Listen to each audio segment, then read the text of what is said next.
ஏழை குடும்பத்தில் பிறந்து இன்று இந்தியாவின் உச்ச நீதிமன்ற தலைமை நீதிபதி. இந்திய நாட்டின் தலையாய தலைவர்கள் படைசூழ பேண்டு வாத்தியங்கள் முழங்க மாஸ் என்ட்ரி கொடுத்த மாமனிதன்.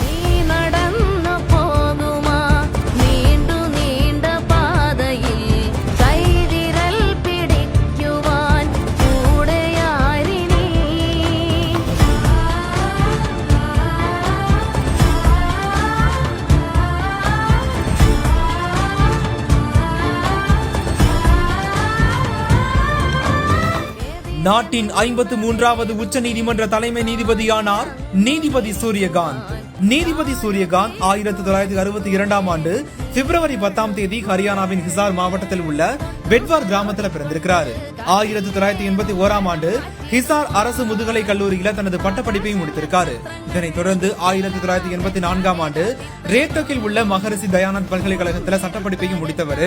உள்ளூர் நீதிமன்றங்கள்ல வழக்கறிஞரா தனது வாழ்க்கையை தொடங்கியிருக்காரு.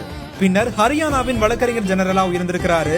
அதனைத் தொடர்ந்து சுப்ரீம் கோர்ட் நீதிபதியா கடந்த 2019ஆம் ஆண்டு பொறுப்பேற்று ஜம்மு காஷ்மீருக்கான சிறப்பு அந்தஸ்தை ரத்து செய்தது, பீகார் வாக்காளர் பட்டியல் திருத்தம், சட்டப்பிரிவு 370 ரத்து, பெகாசல் உளவு மென்பொருள் வழக்கு உள்ளிட்ட பல முக்கிய வழக்குகள்ல அதிரடி தீர்ப்புகளை வழங்கி அனைவர் மத்தியிலுமே கவனம் பெற்றிருந்தார். இந்த நிலையில தான் சுப்ரீம் கோர்ட் தலைமை நீதிபதியாக இருந்த கவாய் அவர்கள் நேற்று ஓய்வு பெற்றதை தொடர்ந்து நாட்டின் 53வது தலைமை நீதிபதியா சூரியகாந்த் அவர்கள் இன்று பதவியேற்றிருக்காரு. டெல்லி ராஷ்டிரபதி பவனில் நடைபெற்ற நிகழ்ச்சியில அவருக்கு ஜனாதிபதி திரௌபதி முர்மு பதவி பிரமாணம் செய்து வைத்திருக்காங்க.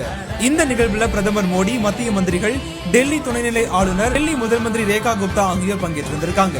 சுப்ரீம் கோர்ட் தலைமை நீதிபதியா சூரியகாந்த் அவர்கள் சுமார் 15 மாதங்கள் பதவியில் இருப்பார் என்றும் தெரிவிக்கப்பட்டிருக்கு.